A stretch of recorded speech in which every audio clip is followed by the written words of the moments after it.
c'est un peu cher. C'est même assez cher, d'accord? Mais pour moi, si vous avez de l'argent, investissez dans une chaleur résistance. J'espère que vous allez bien.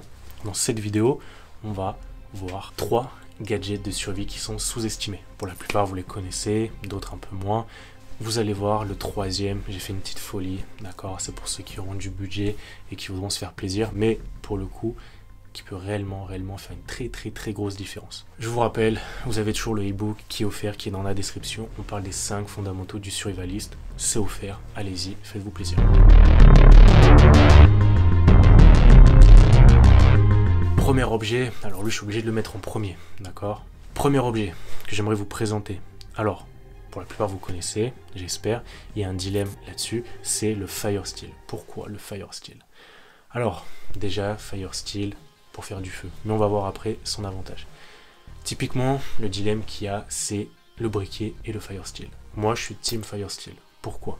Parce que le briquet, au final, c'est le même principe. C'est une étincelle et du gaz. D'accord? Donc, quand on dit, voilà, le Fire Steel, c'est pas fiable, etc. Moi, j'ai un briquet, je peux faire du feu comme ça. Quand vous avez plus de gaz dans votre briquet, même si vous en avez 10, bref, vous avez plus de gaz. Ok, ou vous avez votre pierre qui est finie, qui a lâché, hein. C'est assez limité un briquet, il faut prendre en compte quand même.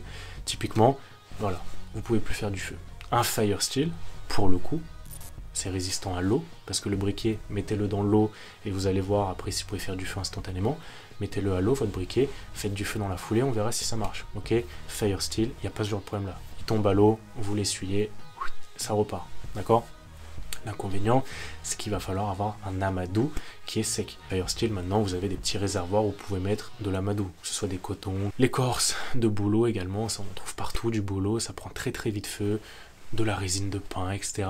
Il faut juste trouver un amadou. Normalement, si vous êtes survivaliste, vous devriez vous en sortir. Donc, pourquoi le Fire Steel, c'est indispensable? Ça va vous permettre de faire du feu. Donc le feu, ça sert à quoi? Faire fuir les bêtes, faire chauffer de l'eau, se soigner, entretenir le moral, etc., etc. Donc typiquement un briquet ou un Fire Steel, même si je vais vous recommander le Fire Steel, faire du feu, ça va vous sauver la vie. Deuxième objet que je vais vous présenter, c'est la pelle multifonction. La pelle multifonction, on n'en parle pas trop, mais moi je trouve que concrètement, c'est une super alternative. Pourquoi? Ça peut faire hache, alors dans une mesure, certes, ça peut faire hache, pelle, couteau, objet de défense, parce que vous avez de la portée, etc. Donc pour moi, la pelle multifonction, hein, ça rentre là-dedans, il va falloir l'emboîter et tout, mais typiquement, c'est un objet qui fait le taf pour plein de choses. Faire un abri, se défendre, faire tournevis, etc. Il y a plein d'options avec la pelle multifonction qui sont selon moi très intéressantes et qui sont sous-cotées, parce qu'il faut voir évidemment le fait que c'est compact. C'est ça l'avantage, c'est que c'est compact et derrière ça prend peu de place. Le troisième point, pour ceux qui sont restés jusque là, parce que vous êtes curieux, ça va être la JVN, la jumelle à vision nocturne. Donc ça, c'est un peu cher, c'est même assez cher, d'accord? Mais pour moi, si vous avez de l'argent, investissez dans une JVN. La JVN, c'est quoi? C'est ce qui va vous permettre de voir dans la nuit.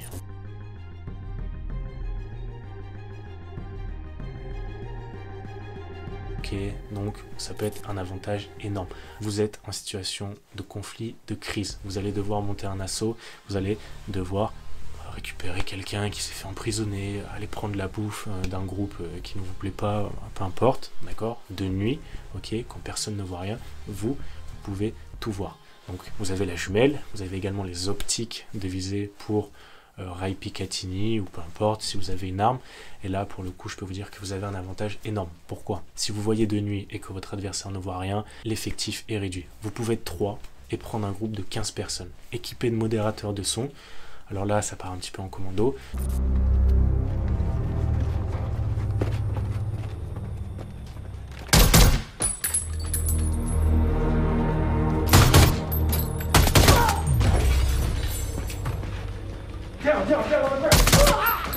Même pour la garde ou quoi, c'est un très bon outil. Il va y avoir évidemment l'inconvénient que ça fonctionne avec des piles, d'accord? Des piles, peut-être qu'il peut y avoir des systèmes pour les charger grâce au soleil, mais c'est un peu moins répandu. Mais c'est l'inconvénient évidemment des JVN, c'est que ça fonctionne avec des piles.